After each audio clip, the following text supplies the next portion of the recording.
Just want to once again welcome my mother, esteemed pedagogue, Mary Siciliano. She has been at it for, can I say how many years? My private studio began in 1975.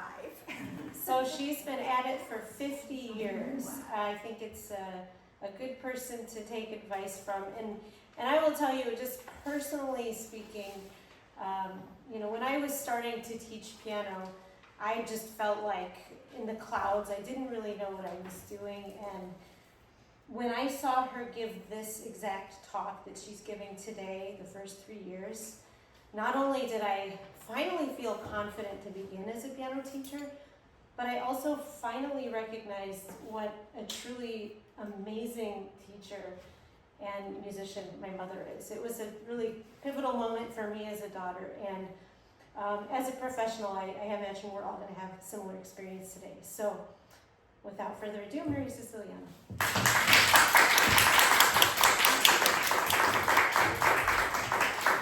Well, those are really fabulous words, Julia. Lots of big shoes to fill here.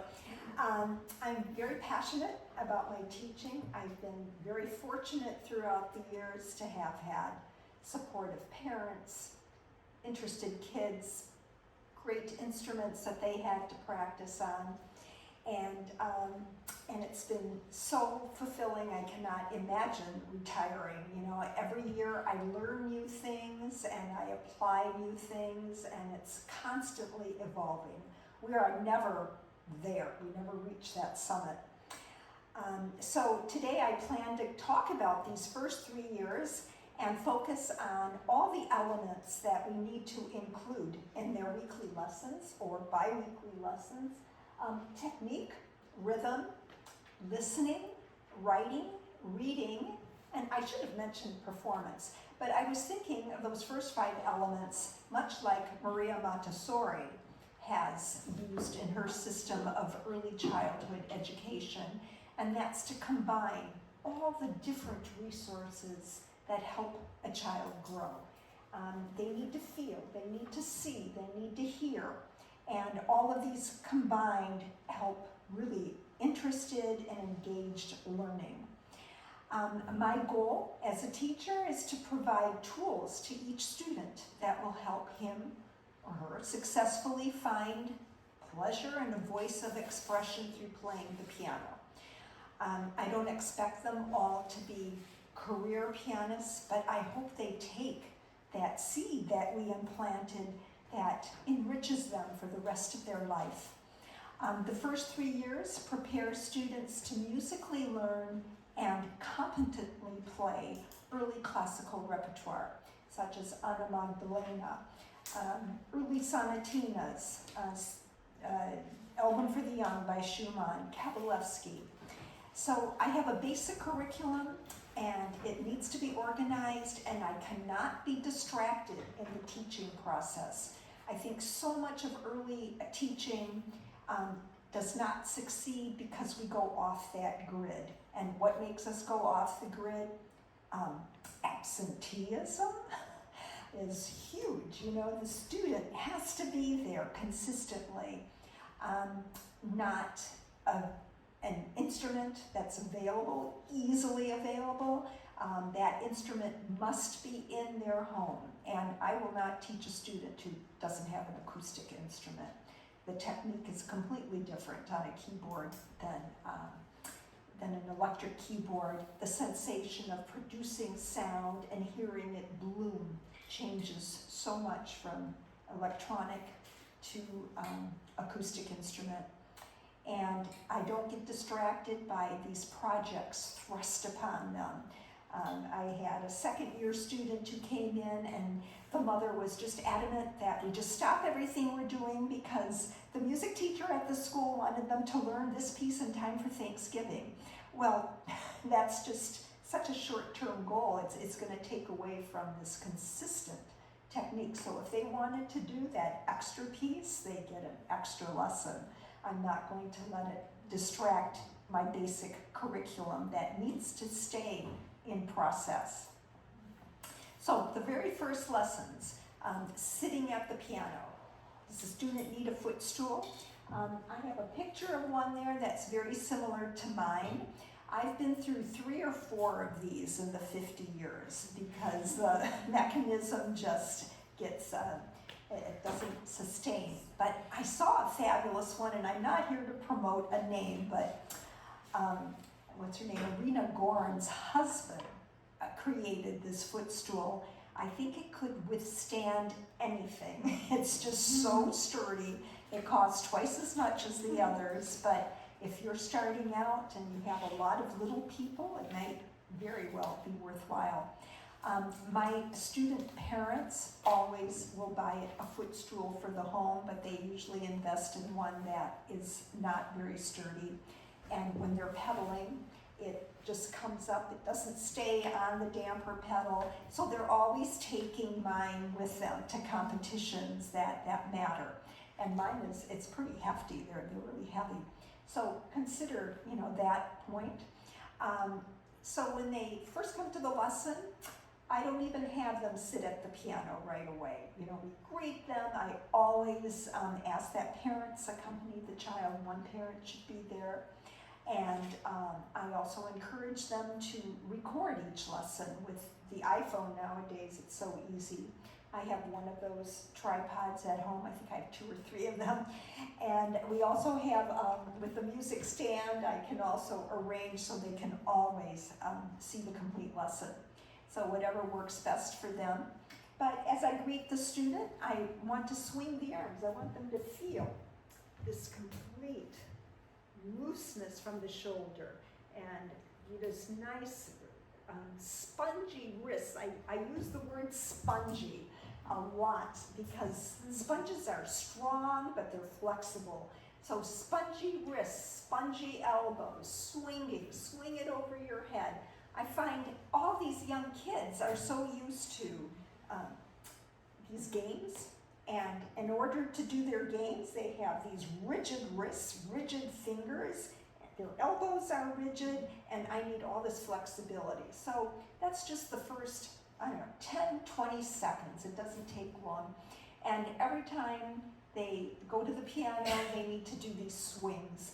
And then when we do go to the piano, notice the piano lid is down, because the first thing I'm going to do at their first lesson, and this works for transfer students who have horrendous hand position as well, sits.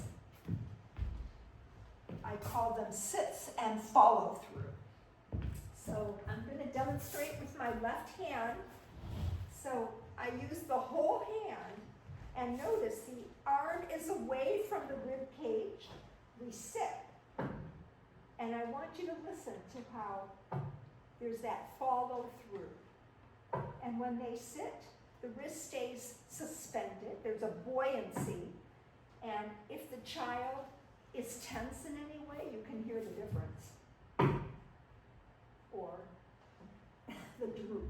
So it takes a lot, and I'm hands-on with the students. I actually ask the parent to come and feel that kind of buoyancy, and to do it in both hands. Again, arms have to stay away from the rib cage.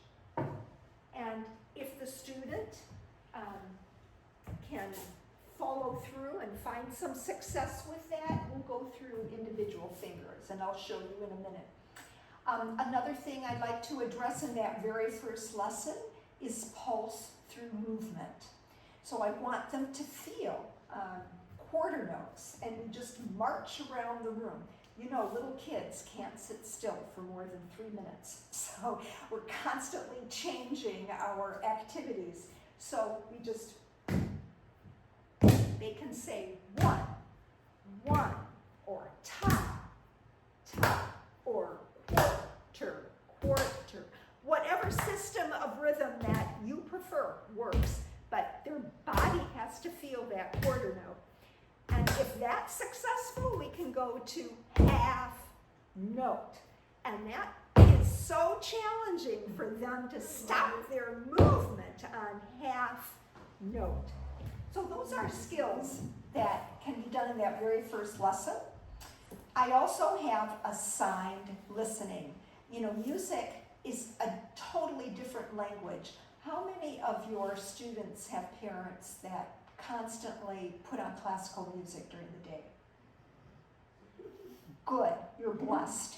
Okay, so many of these students are not exposed to it, and they need to hear the cadence, they need to hear the color, the direction of the phrase, the articulation. So with YouTube these days, it's so easy.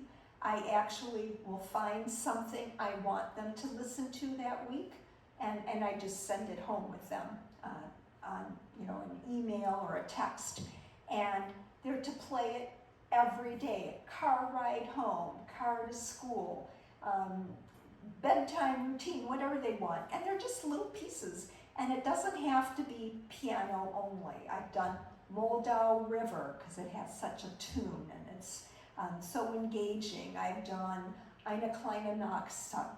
I've done some of the album for the young or scenes from childhood. And then spice it up, do some Shostakovich, just a different piece.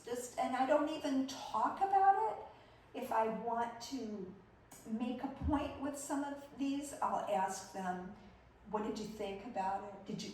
And they can't say, I liked it. What did you like about it? It was pretty. It made me mad. And it's great to see what emotions that they find with this music.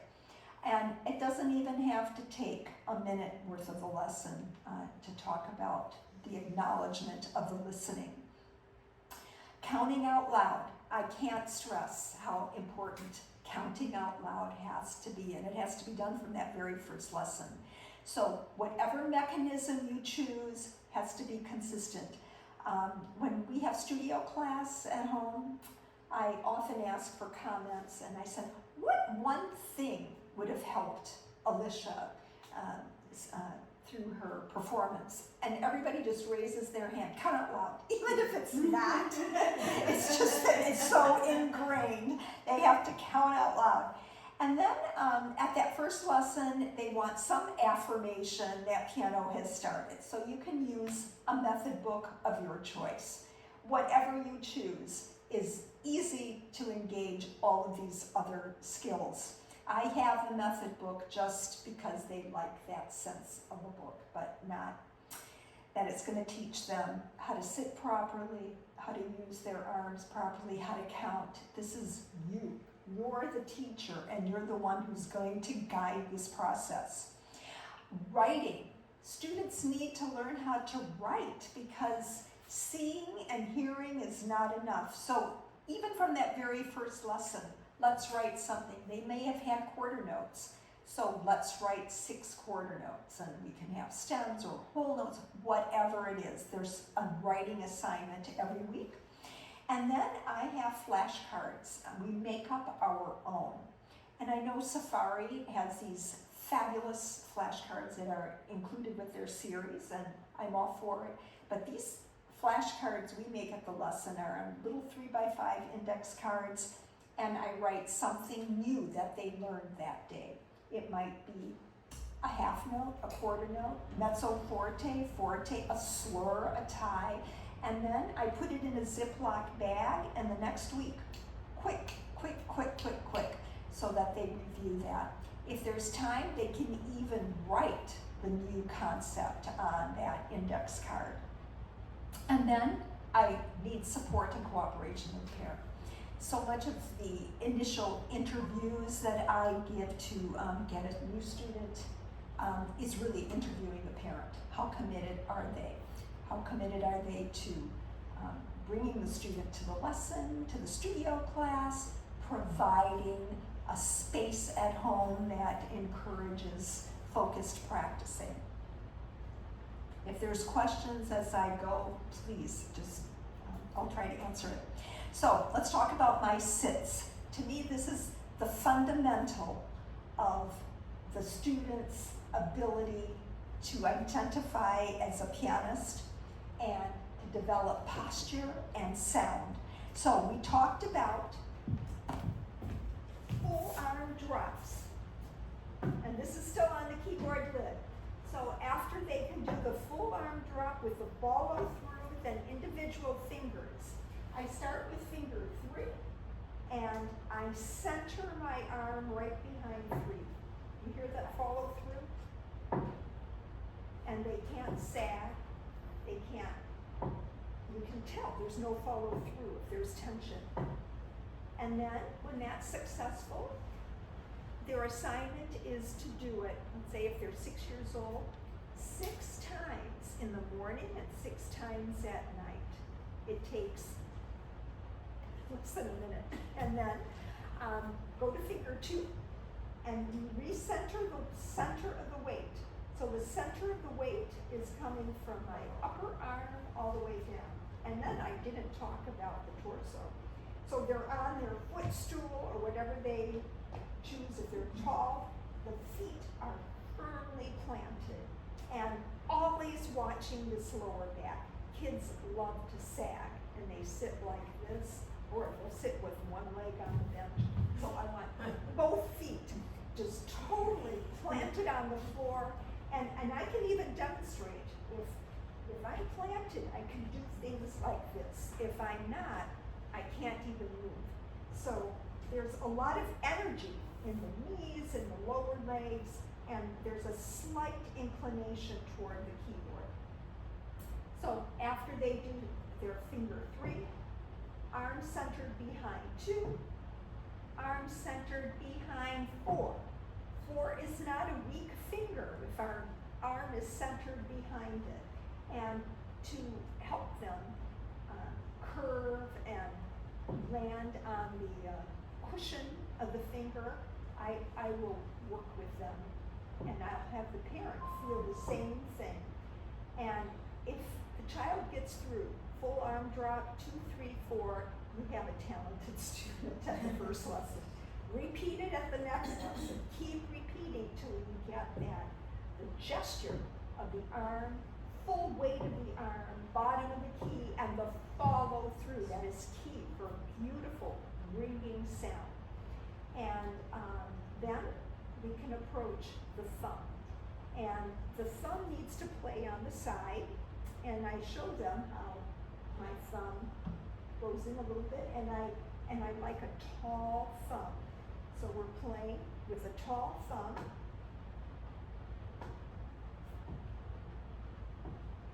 And I might have to help them brace this knuckle so they're never going to bend from here. And I explain to teachers, kids don't really care, but the fingers are so unevenly made that we're trying to make them all the same length. So curve 2, 3, 4, tall thumb, tall 5, they're all the same length, and I have all this strength with the bridge of the hand, which is really where we want that hand position to be. And then finger 5 is, these kids have cartilage. There are no bones yet, so I might have to help hold this and sustain it at the full drop. And I'm making sure that they have an alignment from the arm. Dropping into 5 is aligned so differently than dropping into 2, and always follow through. When there's success with the keyboard lid, then we can go and do the whole thing on the piano. And this doesn't mean I never open the piano lid at their first lesson, because they want to play the piano. And we'll do some easy things from their method book, certainly things like finding 3 black keys, 2 black keys, naming all of the white keys, all of these basic things will happen. But my sits will not go onto the keyboard until we're happy with the keyboard lid. And this is the same if you have a transfer student, even an adult transfer student, it really works to feel that sensation of drop and follow through. So on the keyboard lid, on the actual keyboard, all white keys, just feel the hand just, it doesn't matter what they hit, but I want them to drop and follow through. Feel that flexibility. And you can just hear how the sound just opens. And then let's go to the individual fingers, same way. away from the rib cage and you just listen to the bloop. And I apply counting to all of this. Ready, and 1, 2, 3, prepare, sit, 2, 3, prepare, sit, 2, 3, prepare. And again, as many times as they're old, and I go through all the individual fingers, and then double notes. So 2 and 4 first, and so preparing 2 and 4, prepare, sit, 2, 3, 4, 1, 3, 2, 5, 3, 5, just 2 notes, no triads at this point.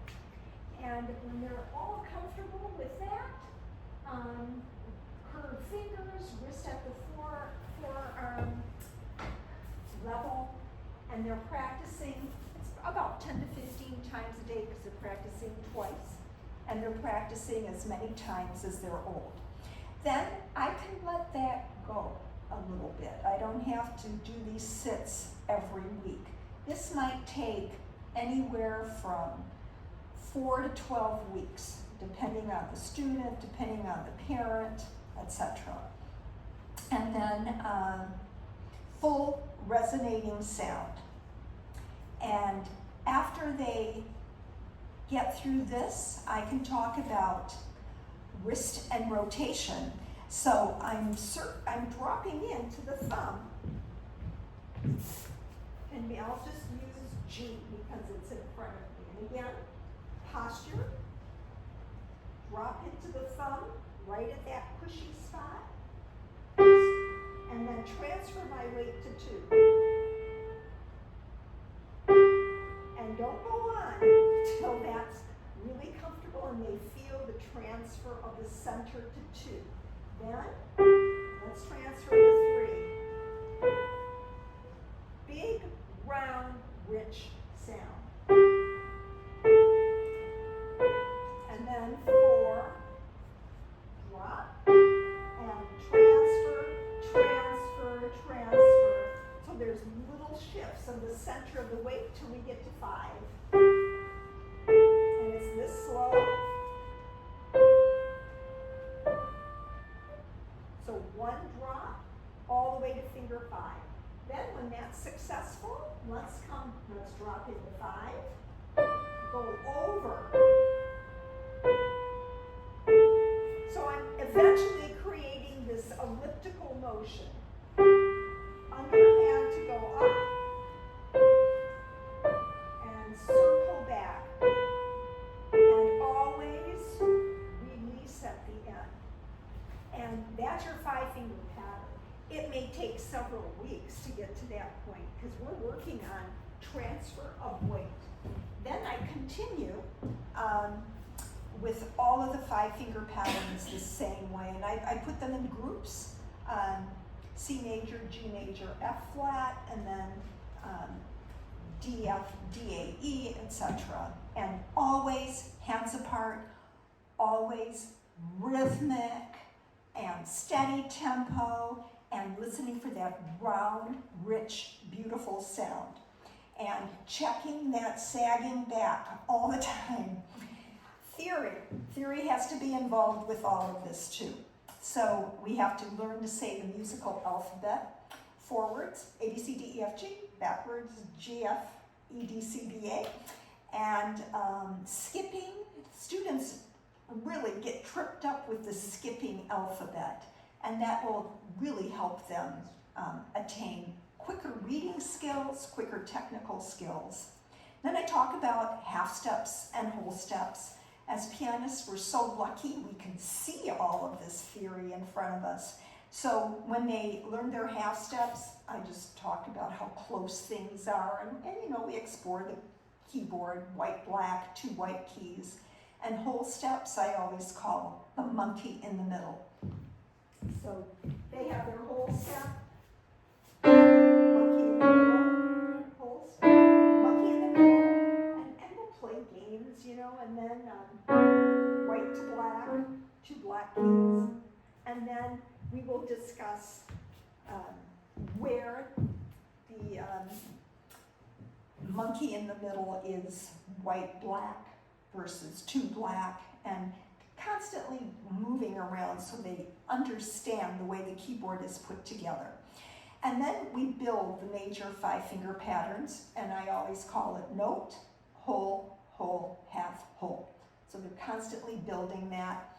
And then when that's comfortable, we can transfer to the minor 5-finger patterns, eventually the octave scale, note, whole, whole, half, whole, whole, whole, half. And then triads this is at the end of 3 years, everybody. Okay, major, minor, diminished, augmented, 7th chords, both dominant 7ths and diminished 7ths, and don't forget about musical symbols. Kids need to learn to read and recognize immediately what all these musical symbols mean. 5-finger patterns and touches can be used for so many things. I treat that as a portato.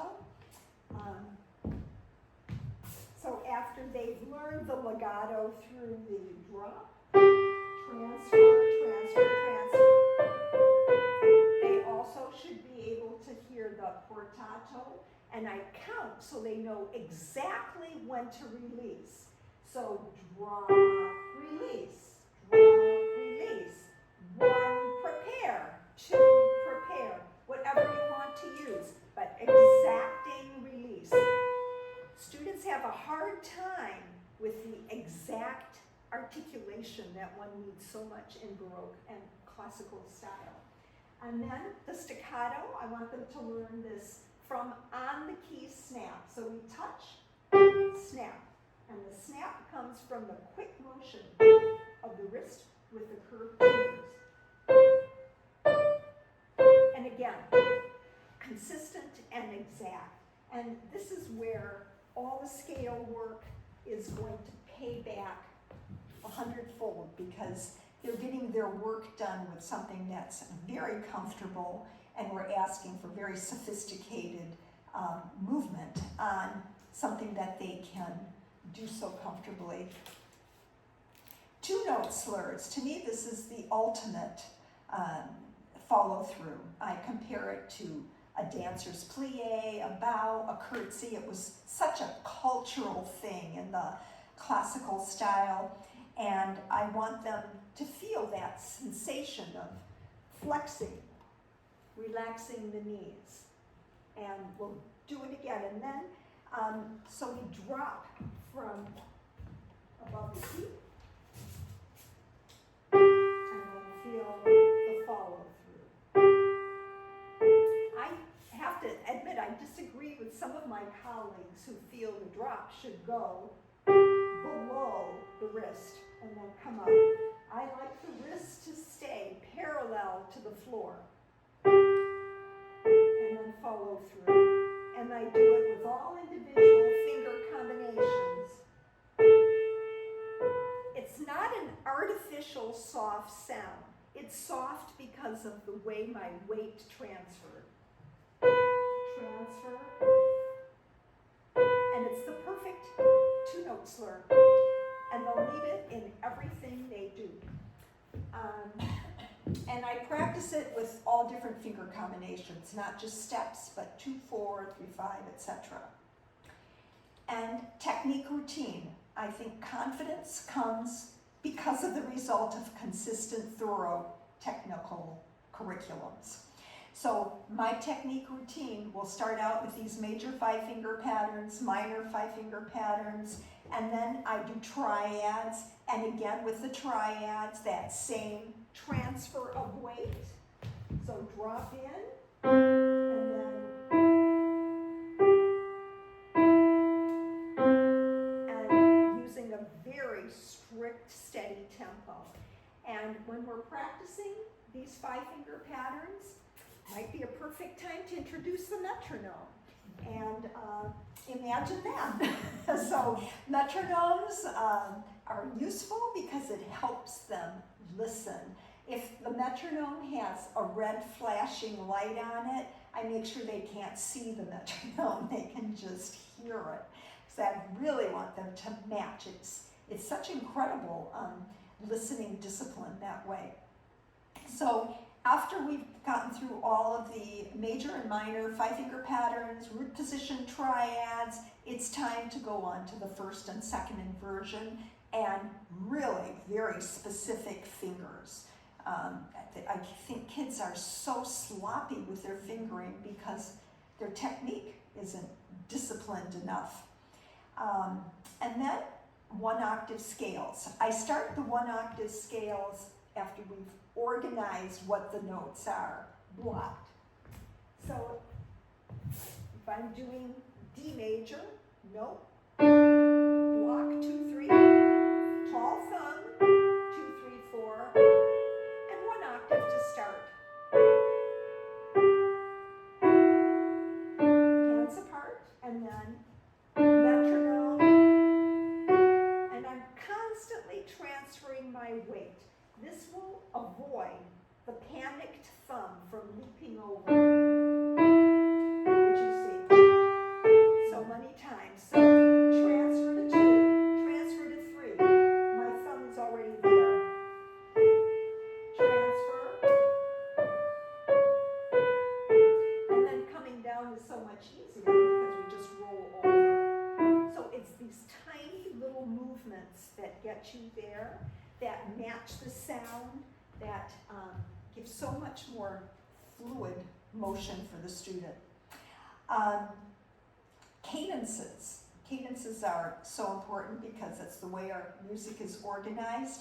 And I start with just 1-5. We'll go over to the 1-4, 1-5-1. Celebration series, all of the Royal Conservatory go into even more than that. I don't know, does anybody do Royal Conservatory here? Yeah, they have a really great, rigorous program. And I have students that drive in from Windsor, Ontario to my house, so we all do Royal Conservatory because they're from Canada. But they also do our achievement testing program, so it's easy to blend and combine and to use the strengths of both. I go on to 2-octave scales, and I use a metronome, and I want to develop much more speed. If a student's going to play the sonatina,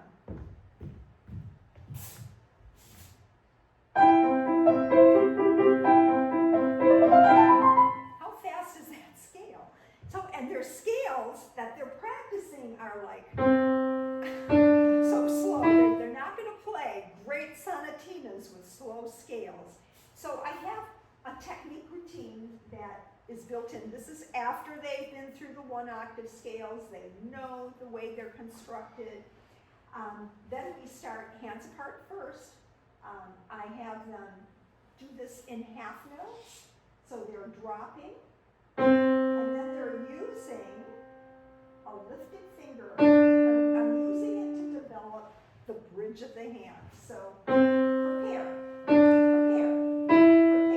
So if the metronome's at 80, this is 82 ticks per note. And then 80 to the quarter, 2 octaves. That's about 80. And then eighth notes. And 16ths. And it doesn't happen in 1 week, but they have to keep growing that way. And you have to get a heads up so that they can do this before this. I think too many times we assign sonatinas before they're technically in the right place for it. So I want their technique to precede the sonatina. Then there's less frustration. They learn it faster. It's more even. And as they build up speed with these scales, then they can work on more contouring and more variety of sound with it, more fingertip. After another component of that technique routine are dominant 7th chords, broken, blocked, and when that's competent, dominant 7ths and inversions. You might even introduce figured bass at this time when you get into all of these. Octave chords, broken and blocked. And again, it depends on the size of the student's hand. But even a tiny hand can rotate.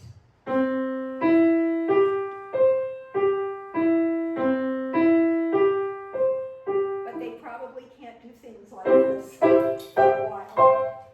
So delay that till the hand is ready for the blocked octave chords. Cross-hand arpeggios during the first year.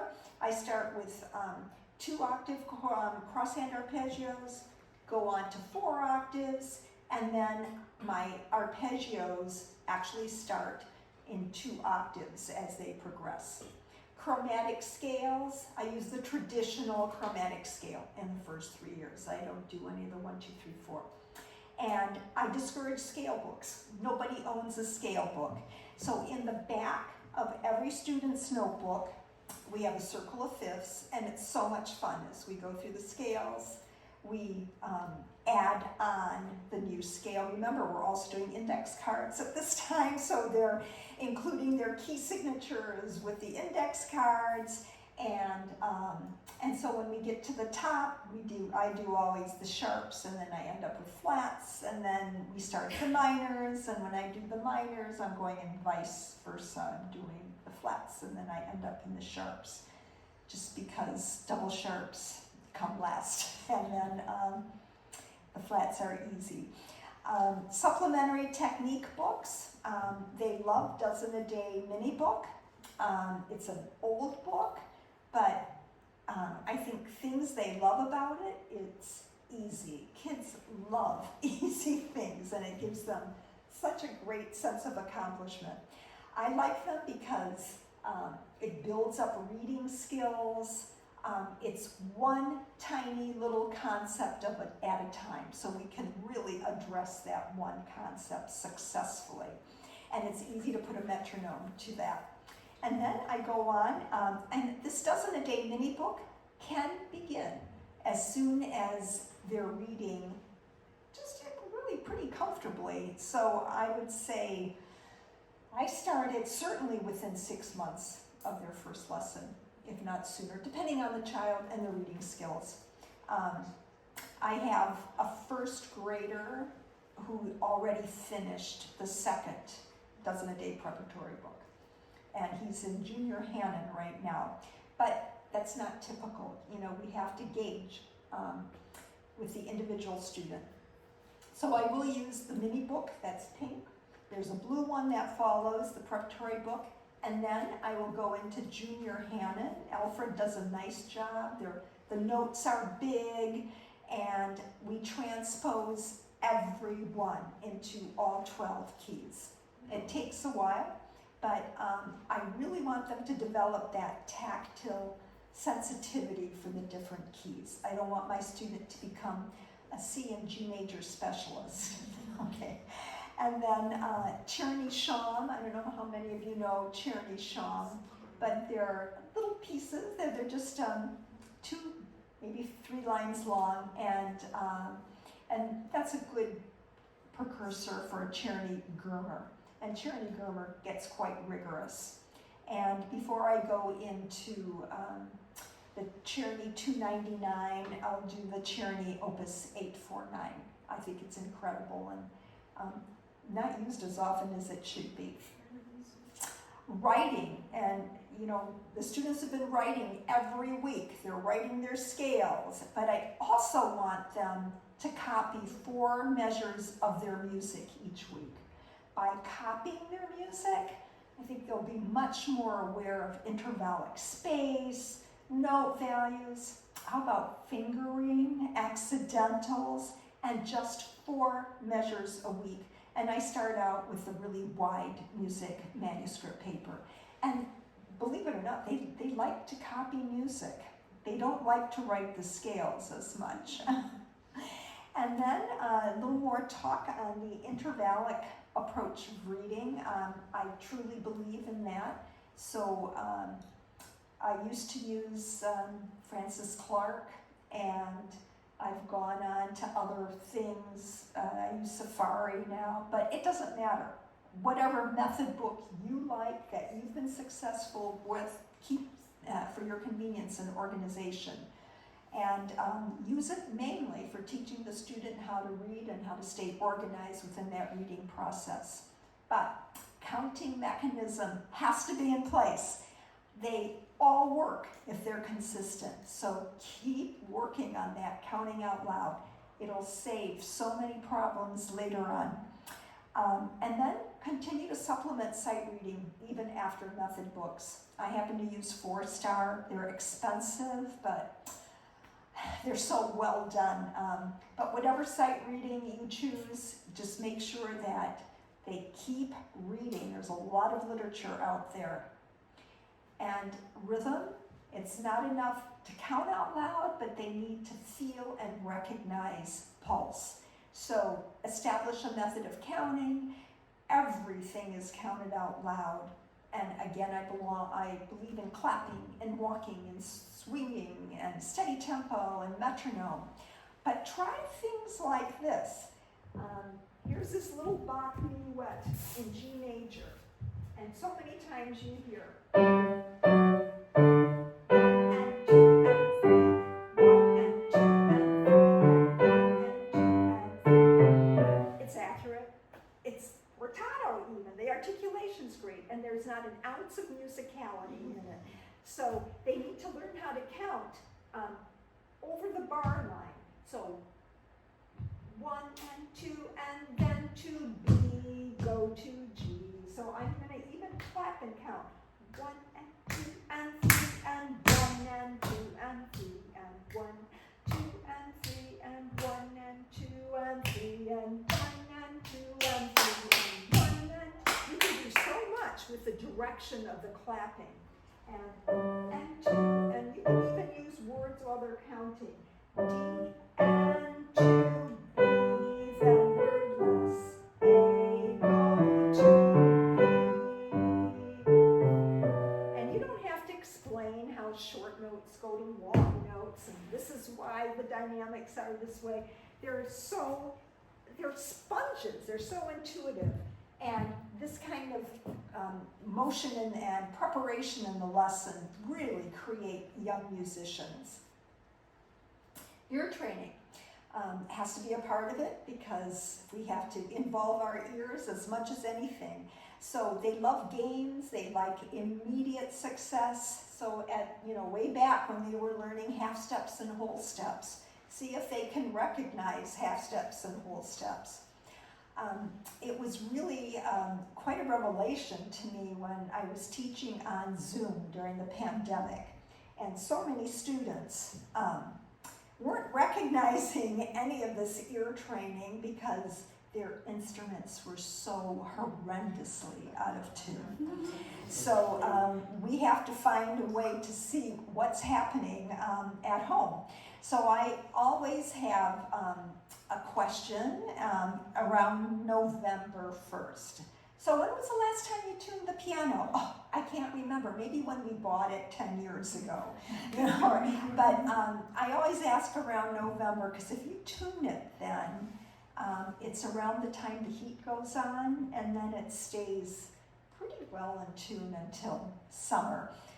Just before this meeting started, I was having a crisis with my piano tuner because I run a series in Detroit, and he was there tuning the piano today, and he said, I've got to come back on Sunday. It's still a quarter tone too high, and that's because they didn't keep the humidity level very well in that space, and this is what happens to these instruments. So try to keep up on the health of your student's instrument as well. And I'd like to also have them play easy tunes by ear. I find as the years go by, students don't know that much folk music. They used to know so much more 50 years ago. So I just try to do things that they do recognize. Mary Had a Little Lamb, Happy Birthday, just trying to working with their ears, figuring out tunes on the piano. And then I want them to be able to recognize the 4 qualities of triads, and then recognizing the different inversions. And when I teach the different inversions, it's let's hunt for that perfect fourth. Where is it? Oh, it's not here, it must be root position. And I do a lot of rhythm clapbacks, a lot of melodic clapbacks, and 4-Star has a lot of that. And then I still am keeping up with the weekly YouTube listening assignments. As their repertoire starts to kick in at the closer to the 3-year mark, I have them listen to different YouTube recordings of different artists. Like if they're doing the Mozart 545 sonata, there's so many different takes on it. So, and I want them to listen to more than one artist. So I will find it and send it to them. Musicality, I think, has to be the driving force in all of our work. So all of these touches that we worked on from the very first lesson accelerates their appreciation, awareness, and ability to produce these refined touches. The variety and the choreography of the articulation will develop the style, the energy, the nuance that they have. So I'm trying to make them really aware that the detached is so different than what they would use. Or the legato from this is so different than what they would use here. And that comes with all of the scale preparation and the articulation and touches that we've been working on since week 6. And we work on control of the key descent. And then I didn't talk about pedal yet, but I have a whole lecture on pedaling. So many times we just assume it's there and just pedal. And they just put their foot down and then nothing sounds great. So they have to get used to how, the first thing I do with the pedal is just teach them the drop with the pedal. And then the sequential pedal has to happen. I have a whole set of exercises, but basically it's, we play triads, pedal, move to the next one, 1, 2, 3, 4, 1, 2, 3, 4, 1, 2. I want them to hear that blur. And again, we're counting. Everything is rhythmic. And then when they can do that, we're going to reduce the time. 1, 2, 3. 1, 2, 3. 1, 2, 3. 1, 2, 3. 1, 2, 1, 2, 1, 2. So then you have smaller distances in between. Pedaling's not a natural thing, and so many transfer students come and they don't even understand that mechanism. And then there's phrase shaping, so direction of the phrase, where are we going, where are we coming back, and I find words are so useful. You can count and first to establish accuracy and then put in some words. I use words all the time. I want them to make up their own words. Some students are really open to this, and it's wonderful when they come back with the stories that their music tells through the words that they made up. But many times I have to do it, and it's okay. Just recently, I was teaching this piece, and it just didn't make sense. So,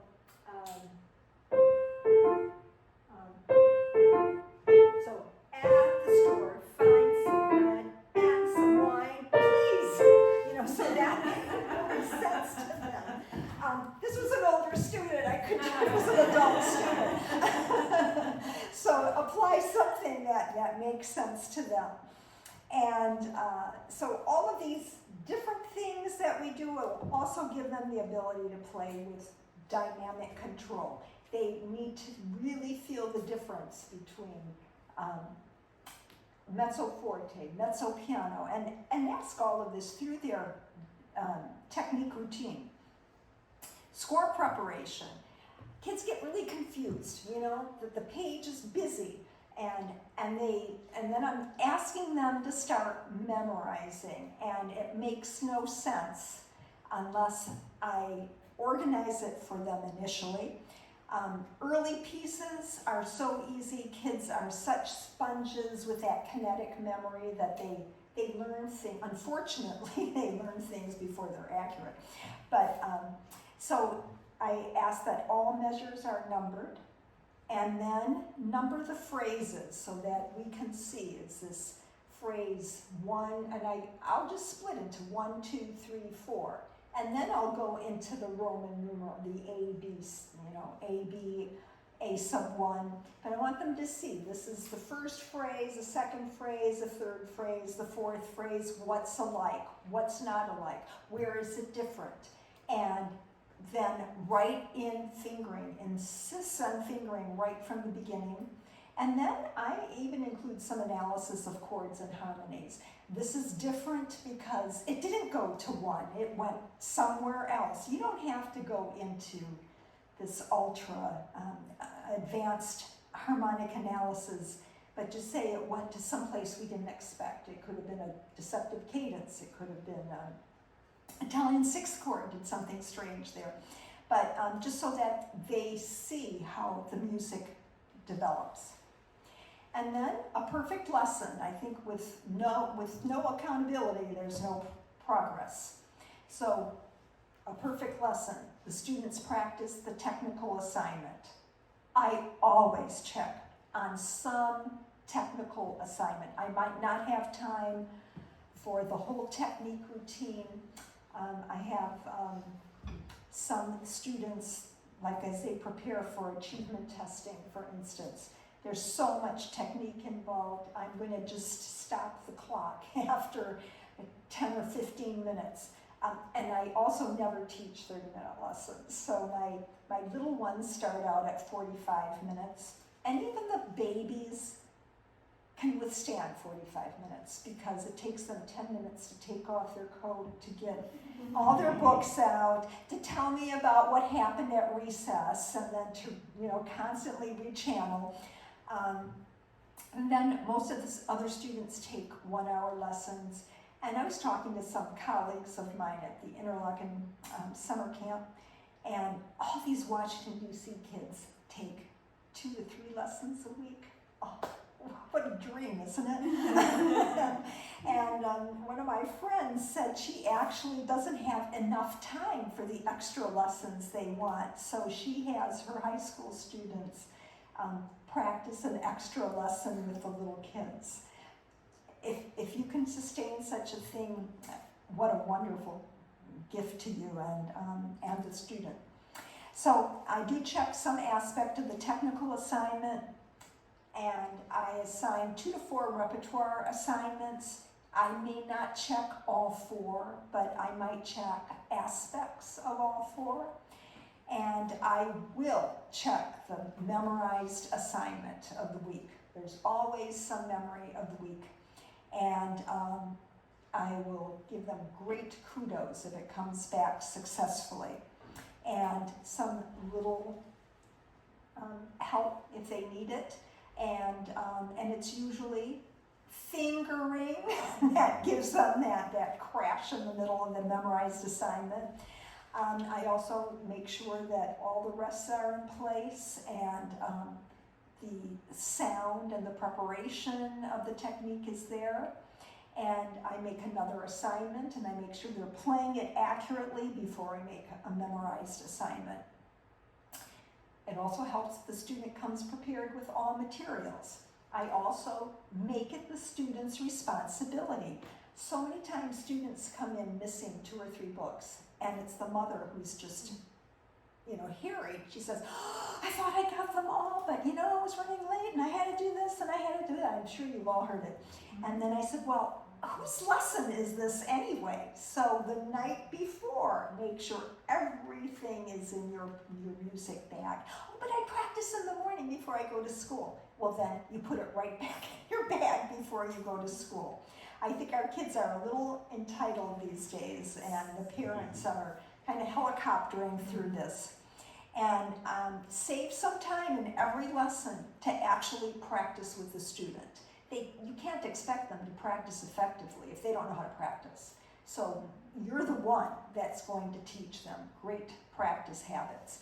And some of these practice habits are, how do we develop accuracy? And I say it's one beat at a time. This piece, that wasn't accurate. My hands weren't together. My sound was horrible. My body wasn't in place. So we're going to practice just getting one beat accurate. Ready, and 1. Okay, great. Let's go to beat 2. 1, 2. Ah, we forgot to rest in the left hand. 1 and 2 and 3. And 1 beat at a time, 1 measure at a time, 1 phrase at a time, 1 section at a time, and that's how you're going to build up that kind of accuracy, confidence, musical playing. And they can only learn it from you. Parent accountability, attendance first and foremost. Parents' job is to get them there. And I don't know how many of you have studio policies, but if they're tough, they might show up more regularly than if you just allow the attendance to be flexible. Charity recommended 1-hour lessons each day coupled with 1 hour of individual practice. Can you imagine? So anyways, I still think students have to attend lessons regularly to progress. Parents have to get them there on time with all the materials. And like I said, 2 lessons a week would be fantastic. And I also provide regular studio classes. In high season, I have probably 1 every 2 weeks. So my first studio class of the semester will be a week from tomorrow because I wasn't here tomorrow, or else it would have been tomorrow.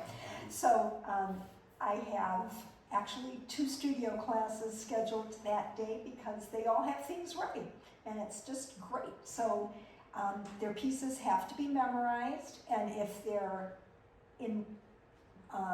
are pre-college students, they have to be complete. They can't go with just the exposition. I have an adult studio class that precedes it the day before. The adults, is a different situation. They can play with music, they can just try one section out.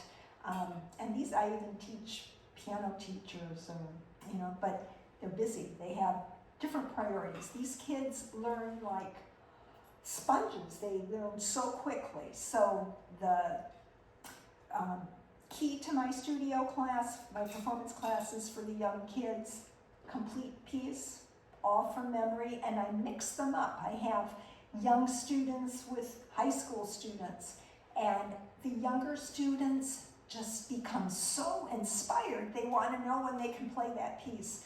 And then I can write a list in the back of their notebook. You have to do all of this first. We can check it off. And the older kids actually have very useful comments and encouragement for the younger kids. And that's a key word. Way back, I went to a national convention somewhere, and Jennifer Higdon was the speaker, the keynote speaker. And her whole lecture was on encouragement. Our job as teachers is to become encouraging. Yes, you have your standards. Yes, you have your methods, but you know the students can accomplish this. And then make your assignments specific, brief, and simple. I always have them bring a notebook, and in that notebook, I write their specific practice directives. And like I said, in the back of the notebook, circle of fifths. In the back of the notebook, as they get better, 8 different practice rhythms, 6 steps for memorized material, and technique goals. And then I also make sure that there's some sight reading, repertoire, theory, memory, and review. And finally, competitions and festivals motivate kids. If we didn't have these things, I don't know how polished their pieces would be. And with each succeeding competition or festival, their polished piece gets better and better. They're really striving to become the best they can be. So I register kids in what's pedagogically positive for them. And I make sure that the memory is 4 to 6 weeks in advance, that they've prepared well, and they've had the experience of at least 2 performance classes. And I also provide 1 studio recital per season. Some teachers provide studio recitals, 4 times a year. But I think with all the extra things we do, it would be such a burden on them. So my studio does the student achievement testing provided through Michigan. We also, some of them do the Royal Conservatory. We all do Federation. I like the Federation Festival because it also provides duets, concertos, and they can do more things that way. So I'm their orchestra for the concertos, and it's a great motivating thing. And then the older kids do the MTNA competitions, which are coming up soon. In November, we have other concerto competitions. Schoolcraft College, which is by my house, offers 3 opportunities a year. One's a Bach festival. They have to play 2 pieces by Bach. Sonata and Sonatina Festival, 2 movements. And then there's so many. So as you become entrenched, you'll know what's there. You'll know what serves your student best. And it's such an inspiration. And it gives the parents some kind of affirmation, and they get to meet other parents, and you'll get more support because of that. So I thank you all for inviting me today, and for listening to a little bit of my life, and I wish you a really successful year of teaching, and let me know if, as you apply some of these things, just write to me if there's any questions. I'd be happy to discuss it. Thank you.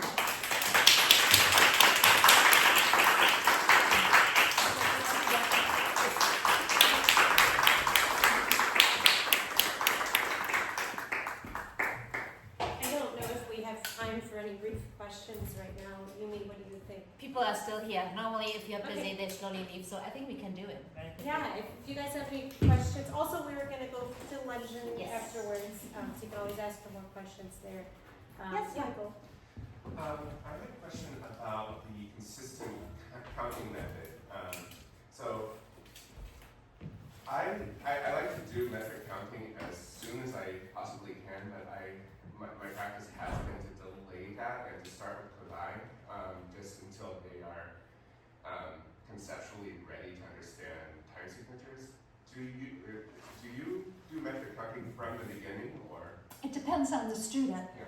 I have done Ta and Ta-Ti, and Safari introduced me a new way.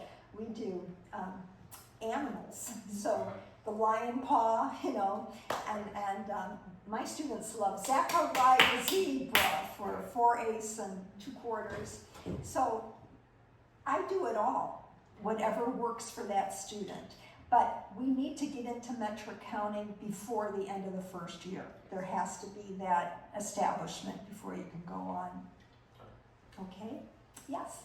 What's the youngest age you've taught? The youngest has been 4, but I won't teach them unless they can read, because I want the eye to be able to track. I have to teach reading within the first few months. And then they'll say, well, they're almost reading. It's not the same. They're not reading. Okay. Yes. A couple of questions. First of all, what was the brand of the footstool that you mentioned in the beginning? The brand, well, Do you remember? it's expensive. Just look up Irina, what's her name? Gorin, Gorin. And it's her husband who developed it. He's an engineer. I actually spoke to him last year. I think you were both with me. It is built like a rock. I don't think that thing will ever fall apart. sorry, I have one more question. I know we didn't touch on a repertoire as much, apart from the classic books, which is so interesting. Thank you for all this. This has been very, very useful to see quantified in such a systematic way. I'm just wondering how you're dealing with diversity and inclusion in your syllabi and in your repertoire. And I'm interested in, let's say, gender inclusion by composers, and I know that many steps have been taken by Amy Garrison, but they're already, but so how do you deal with that in your rep that you're Well, teaching? there's a seat at the piano which just provides so many great options. I find the RCM books are incredibly, they include women, they include all kinds of diversity, and they're great pieces. So I just did a program last Monday, actually, on American women composers, and I discovered some really great things. I mean, they come out with more and more Florence Price things because she was a teacher, and some really cute pieces. But there's so much there. But that's generally where I go for those pieces, RCM, and they have a technique book as well as a repertoire book, and I start right out at the very beginning. You don't have any specific sources about the Baroque or classical, because that's the story. Okay, It's well, specific, but Yeah, well, one of the That's a first tough books I go to when I want them to get into their classical repertoire is it's red, and it's 40 pieces. It's oh my gosh, what is it?